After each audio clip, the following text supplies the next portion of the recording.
I like to mix it up a bit. Maybe do 600 push-ups in the evening before I go to sleep.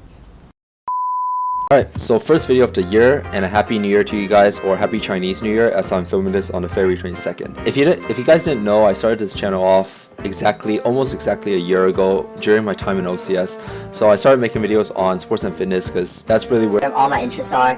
That's what my whole life revolves around, and that's also what I'm studying in university, what I'm trying to pursue in the future as a career. At the start of last year, I made this small series of videos on how to improve in IPPT, how to get gold in IPPT, and I thought, like, since it's been a whole year, I want to make another video more detailed and sort of more specified, but also shorter.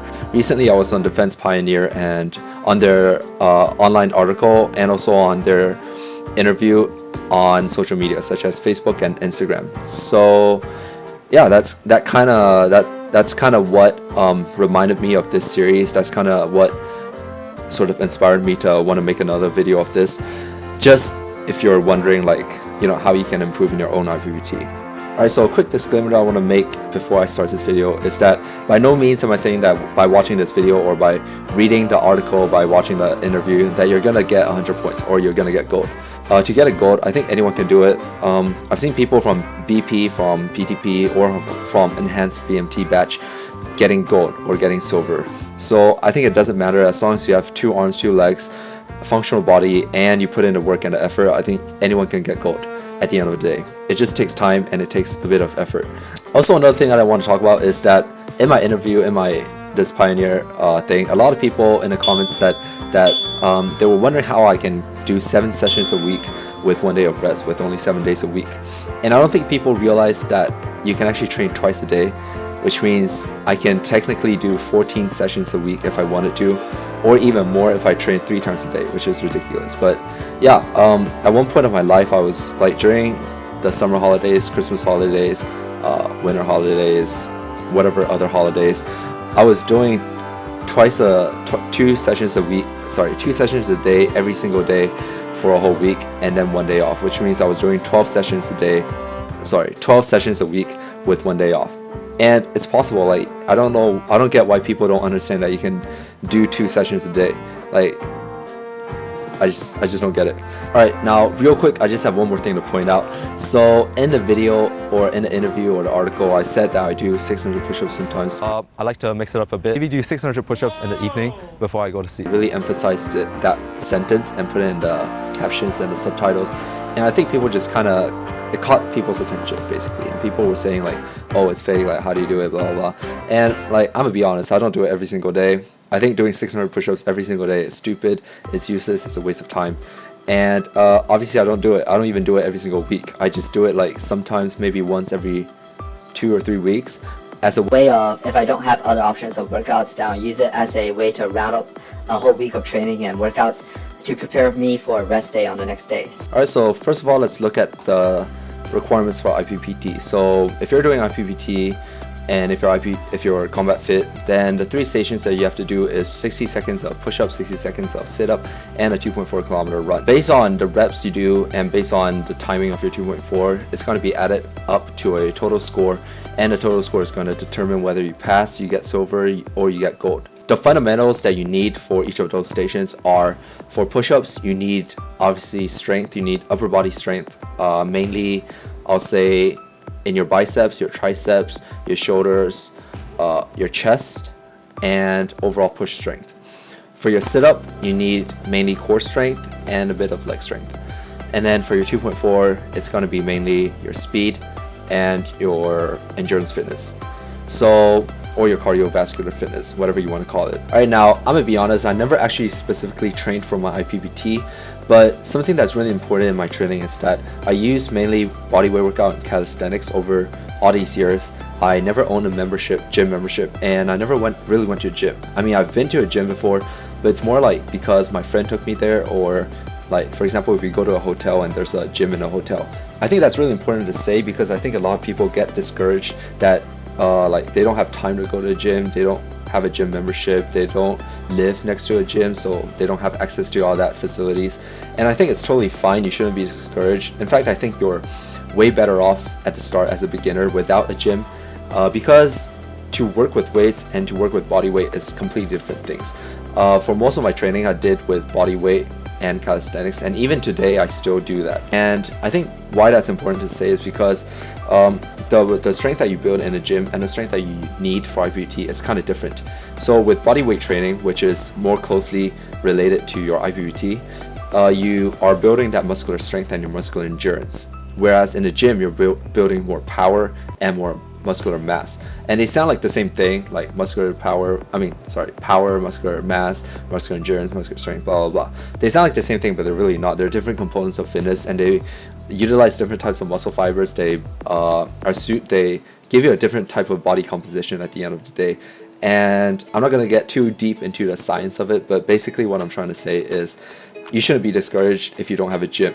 And if you don't have a gym, using body weight workout is in fact a lot better than even using weights or those machines anyways. So I think that's something that everyone should know and everyone should take advantage of. Alright, so first I'm going to be talking about the push-up and the sit-up, because I think that most people don't actually struggle that much with these two. So I'll just quickly go over it and talk about how you can structure your own workout. A very efficient and a very effective workout. So let's get into it.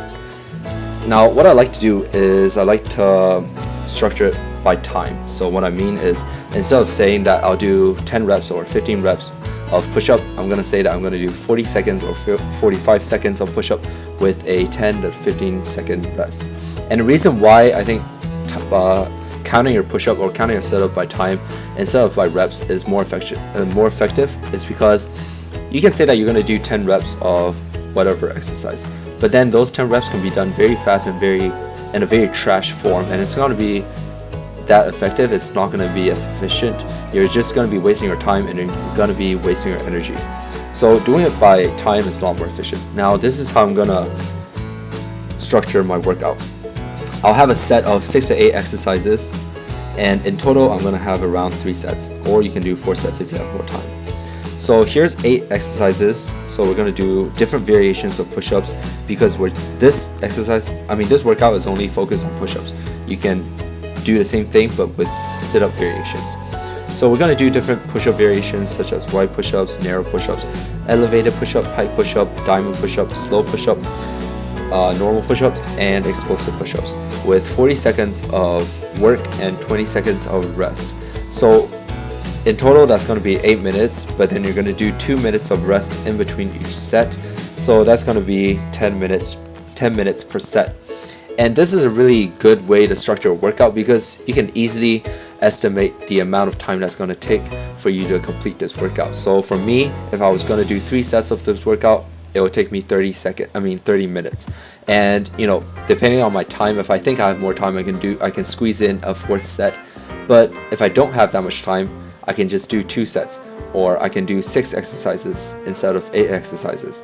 So it's really easy to alter and kind of personalize this workout based on your own needs and your fitness level, your time management. And of course, if you're running out of ideas for variations of push-up and sit-ups, go ahead and watch my old videos. I made a whole video on different variations of push-ups and sit-ups for all levels of fitness, and also for anyone basically. So the reason why I think that most people struggle with the 2.4 is because the nature of improving in your cardiovascular fitness, the time for the adaptation, the process is just naturally longer, and it takes a lot more effort to improve cardiovascularly. In the process, it's also a lot more suffering, and it also hurts a lot more, in my opinion. Let me just give you some basic idea of how to train for your run or to improve your fitness in general. So there's 3 types of running workouts I'd like to do. One is long run, second is speed, third is threshold. And of course, some people will say that there's a 4th one that's tempo, but honestly, if you're just starting out, I don't think tempo is that important. Tempo and threshold can be kind of interchanged, and this is just for beginners, if you're just training for the sole purpose of your 2.4. So your long run, as the name suggests, is going to be a longer distance run. It's going to be at a slower pace. I'll say that a good pace for your long run is that you can have a pretty comfortable conversation with someone, or you can talk comfortably without sort of losing your breath. But at the same time, you shouldn't be going so slow that you're not even sweating, or you're talking like I am right now. That's just way too slow. That's just walking. So that is your long run. It's a pretty easy thing to do. It's what most people would do, and it's what most people only do. So you can start with maybe 3K, 5K. I would say 5K is a pretty decent place to start, and then you can slowly increase that distance every single week. So you can go from 5K on the first week to 6K on the next, and then 7, 8, 9, 10, and so on. And something else that I think people don't realize and don't really talk about the long runs is that not just physically it helps you with your aerobic base, but also mentally. Because let's say that you're training for a 2.4K, and if you've only ran a 1 or 2K at most at a time in your training, then obviously a 2.4 is going to sound like a lot, and it's going to sound intimidating. Whereas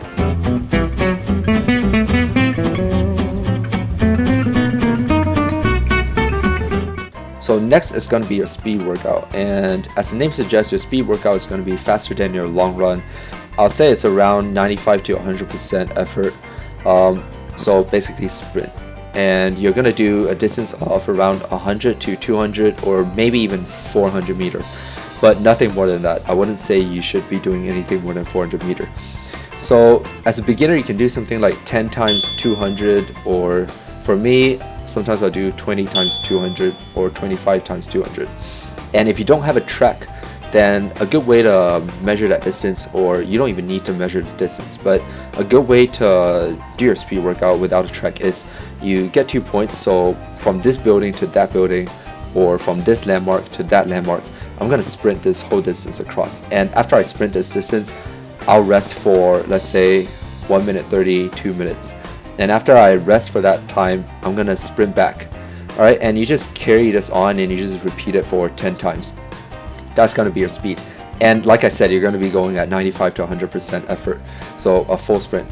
And the reason why speed is important is because 2.4 might sound like a lot in terms of distance, but it really isn't that long. I mean, on average, people usually finish it in 10 to 12 minute range, which isn't actually that long, to be honest.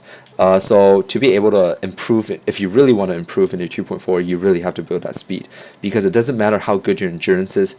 Let's say that if your max pace is only, let's say, 430 per kilometer, then it doesn't matter how good your endurance is, because you just cannot get any faster than that, because your max speed is only your max pace is only 430 per kilometer. And if you want to run faster, you have to get to the pace of, for example, 410 per kilometer. Then you need those speed workouts to help you with the speed. Next, let's get to the threshold. So the threshold, or if you want to call it tempo, is the last type of workout that I would incorporate into my sort of routine per week, or at least per 2 weeks. So the main focus of your tempo is to build up that race pace, and kind of both physically and mentally prepare you for the actual 2.4, for the actual IPPT. So what you can do is, as a pace, I'll say you can take your race pace, or at least take your target pace, and use that pace in your threshold run. So your threshold run is not going to be as long as your long run, so you're not going to be doing anything like 5K or 10K, but obviously it's also going to be a bit longer than your speed runs. You're not going to be doing something that's only 100 meters or 200 meters. Something that's good, I'll say, is maybe 6 to 10 times 400 meter threshold run, or you can do something like 4 times 800, 3 times 1,000, 3 times 1.6K, stuff like that at your threshold pace, which is your target goal pace. And in between those reps, you can rest for maybe 1 minute, 2 minutes.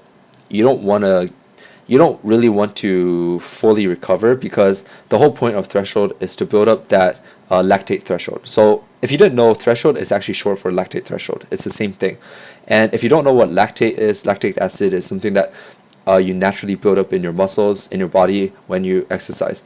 So by doing threshold workouts, you're training your body to better to sort of buffer that lactate threshold, and to sort of getting rid of that lactate acid a lot better. And that's going to allow you to run a lot longer and a lot faster for a longer duration. There are 3 different types of workouts I would incorporate into my run.